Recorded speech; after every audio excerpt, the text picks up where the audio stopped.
सभी लोगों का स्वागत है। चलिए देखते हैं मार्केट कैसा बिहेव कर सकता है सेकंड हाफ में। अगर हम करंटली निफ्टी बैंक निफ्टी की बात करें तो निफ्टी आपका ट्रेड कर रहा है 17,126 पे और बैंक निफ्टी आपका ट्रेड कर रहा है 38,950 के करीब। अगर अंडरस्टैंड करने की कोशिश करें मार्केट का किस साइड मूवमेंट रह सकता है, तो अगर आप इंडेक्सेस फ्यूचर्स में जाओगे तो देखोगे डाउ फ्यूचर करीब ऑलमोस्ट 200 पॉइंट ऊपर कामकाज कर रहा है और नैस्डैक फ्यूचर भी करीब 85 पॉइंट ऊपर कामकाज कर रहा है। अब एक चीज़ यहाँ पे समझने को मिल रही है कि कहीं ना कहीं ये इंडिकेशन मिल रहा है कि जो यूएस मार्केट है वो बाउंस बैक करने के लिए रेडी हो रहा है, क्योंकि जाहिर सी बात है कि ऑलमोस्ट एक अच्छा खासा करेक्शन हो चुका है। 20% यहाँ पे आपका डाउ जोन्स गिर चुका है और करीब 34% के आसपास नैस्डैक गिर चुका है। तो यहाँ से एक बाउंस बैक एक्सपेक्टेड है जो कि आपको एक दो दिन के अंदर देखने को मिल सकता है, तो थोड़ा सा आप उस पर ध्यान रखिएगा। तो अगर वहाँ पे बाउंस बैक आ सकता है तो जाहिर सी बात है हमारा मार्केट क्या है 17,000 को होल्ड करने की कोशिश करेगा। ये पॉइंट आपको ध्यान में रखना है। अगर करेंटली अगर हम ऑप्शन चेन डाटा के हिसाब से देखें तो 17,000 की कॉल पे करीब 28 लाख का ओपन इंटरेस्ट खड़ा हुआ है, पुट पे 71 लाख का ओपन इंटरेस्ट खड़ा हो गया है। 17,100 की कॉल की बात करते हैं तो 45 लाख का ओपन इंटरेस्ट यहाँ पे पुट साइड पे है और कॉल साइड पे बात करें तो 49 लाख का ओपन इंटरेस्ट यहाँ पे दिख रहा है। इसका मतलब क्या है, पुट राइटर्स का थोड़ा सा कॉन्फिडेंस बढ़ रहा है और वो ऊपर की तरफ पुट राइट करना स्टार्ट कर रहे हैं। 17,100 की पुट पे करीब ऑलमोस्ट देखा जाए तो 45 लाख का ओपन इंटरेस्ट खड़ा हो गया है, जो कि ये इंडिकेट करता है कि 17,000 निफ्टी होल्ड कर जाएगा।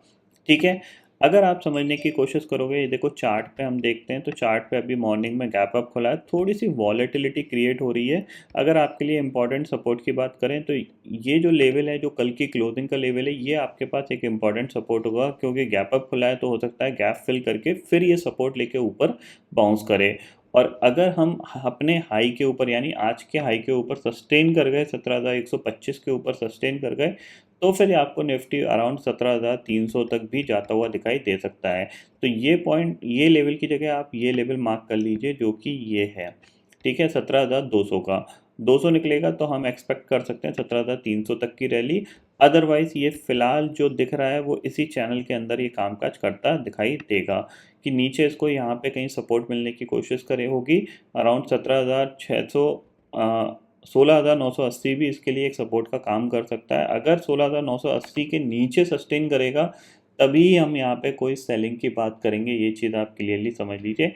इसके बीच में रहेगा तो ये एक वॉलेटिलिटी क्रिएट करेगा, यानी 17,200 से 17,175 से लेके 17,027 के बीच में रहेगा, 17,050 के बीच में रहेगा।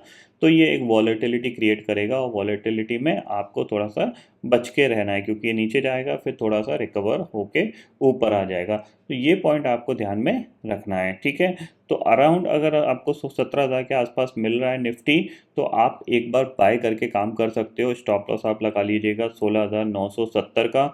970 के नीचे अगर, या 950 का लगा लीजिएगा, उसके नीचे जाए तो आप अपनी पोजीशन को एग्जिट कर लीजिएगा। अदरवाइज आपको एक बाउंस बैक देखने को मिल सकता है। ठीक है, ये पॉइंट आपको ध्यान में रखना है। निफ्टी बैंक की बात कर लेते हैं तो बैंक निफ्टी की अगर आप बात करो तो यहाँ पे देखो, यहाँ के लिए अगर आप देखो इंट्राडे में एक मूव आया और अभी ये ऑलमोस्ट जो हो सकता है कि ये डे लो तक एक बार जा सकता है, क्योंकि ये थोड़ा सा वीक दिख रहा है आपको, ये इस पर ज़्यादा कॉन्फिडेंस फिलहाल नहीं है। तो ये हो सकता है 38,750 या फिर आपको 38,500 600 तक जाता हुआ दिखाई दे सकता है। यहाँ पे एक बार आता है 38,600 पे, तो वहाँ पे आप एक बार बाय करके काम कर सकते हो। ये पॉइंट आपको यहाँ पे ध्यान में रखना है। ठीक है, ये पॉइंट आपको क्लियरली समझ में आ गया। ग्लोबल मार्केट के सिचुएशन में ऑलरेडी आपको बता चुका हूँ, जो करेंटली सिचुएशन दिख रही है वो थोड़ी सी पॉजिटिव और बाउंस बैक वाली दिख रही है। तो हम नीचे पे क्या करेंगे, अप्रोच करेंगे फॉर द बाइंग के लिए, ये क्लियरली आप समझ लीजिए। क्योंकि सेल करना था बेसिकली, हमें क्या करना था, हमें टॉप पे सेल करना था। अब जाहिर सी बात है जब तक ये वीडियो आपको मिलेगा तो आपको टॉप पे अगर आपने सेल किया होगा तो उसको प्रॉफिट बुक कर लीजिएगा। तो टॉप पे आपको सेल की अपॉर्चुनिटी नहीं मिलेगी, बट लोअर साइड पे आपको बाइंग की अपॉर्चुनिटी मिल सकती है। एक बार ये चीज़ क्लियरली समझ लीजिए। ठीक है। तो आई होप दोस्तों ये पर्टिकुलर डाटा आपको समझ में आ गया होगा। दोस्तों फिलहाल इस वीडियो में इतना ही है। आई होप ये वीडियो आपको पसंद आएगा। वीडियो पसंद आता तो लाइक और शेयर जरूर करिएगा और चैनल को जो सब्सक्राइब कर लीजिए, क्योंकि मैं सुधीर लेके आता रहूँगा हर दिन आपके लिए नए नए वीडियो। इसी के साथ शुक्रिया दोस्तों। जय हिंद।